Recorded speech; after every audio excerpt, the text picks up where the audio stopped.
Today we're talking about having a soft belly, and that can be like a really strange concept because we're told that, you know, it's aesthetically better to have firm tummies and strong abs and a six-pack. But actually from a functional point of view, especially if you're hypermobile, that isn't actually always the case. What I've found over the years is that we tend to brace a lot or guard a lot around the abdominal cavity, almost using pelvic floor, lower abdominals, diaphragm as a form of stability. And that causes an awful lot of tension around that abdominal cavity. It starts to impact our breathing patterns because we can't get a nice deep full breath down into the belly. And it basically can start causing a lot of pain because these muscles get so tight when we then try and do any kind of exercise with our hips or even lifting our arms or twisting. It's much, much harder because of all these restrictions that have been there maybe subconsciously for many, many years. So I encourage my clients to have a soft belly. That doesn't mean we're weak. We still want supportive abdominal muscles, of course we do, but they don't have to be at 100% tension all the time. That is not a functional or healthy abdominal wall. So we're going to try and find a way to have a soft belly today. Now, the way I like to do it is on all fours. So if you don't like weight bearing with your wrists, feel free to drape yourself over a sofa or a chair so you don't have to put a lot of pressure on your wrists. So let's go over and come on to a 4-point kneeling position. So we're going to allow, and it's good being in 4-point kneeling because gravity will help us.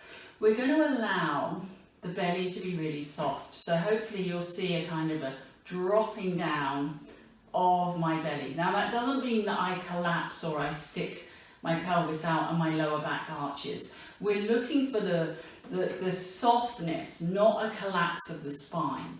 So if I get this out of the way, if I pull the belly in, you can probably see that that's lifted. Okay, so now I'm holding my tummy muscles in. I can't really breathe very easily. I feel quite necky, tension creeping into my neck. So it doesn't feel particularly nice. So what I'm going to do, now again, let's see if we can see the change. I'm going to just let my belly soften and really let those muscles hang a little bit, I guess, but not collapsing, hanging. So the spine stays strong, but these muscles get a chance to actually relax. Okay, now if I wanted to move, maybe I wanted to do a cat, for example, we're going to start to round the tail. Now as I round the tail, the abdominal muscles are naturally drawn up because I'm flexing the spine. So that would be a normal patterning, yeah? You would want your tummy muscles to be lifting as you went into cat. Now when you come out of it and you allow the softening and lengthening, can you really allow that belly to be soft at the end?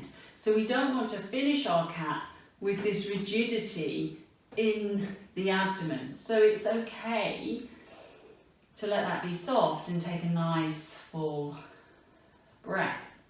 So again, as we flex, and this would be the same with any flexion exercise, flexion is going to cause a drawing up and in of the pelvic floor, of the tummy muscles, without us having to interfere in it. But as I come out of flexion, I need those tummy muscles to lengthen and let go. So we end up with a longer, softer belly. So if we're constantly bracing and holding this in to try and strengthen our core, that's actually making us less fluid in our movements, less functional in many ways. So have a go at having a soft belly. Enjoy having a soft belly. It feels really good. The first time I tried it, I didn't even know how to do it because my muscles were so used to being tight and braced in this position or guarding. that it felt really, really strange. So don't worry if it feels a little strange, give it a go. So let me know how you got on in the comments below, and I'll see you next time. Until then, let's stay zebra strong.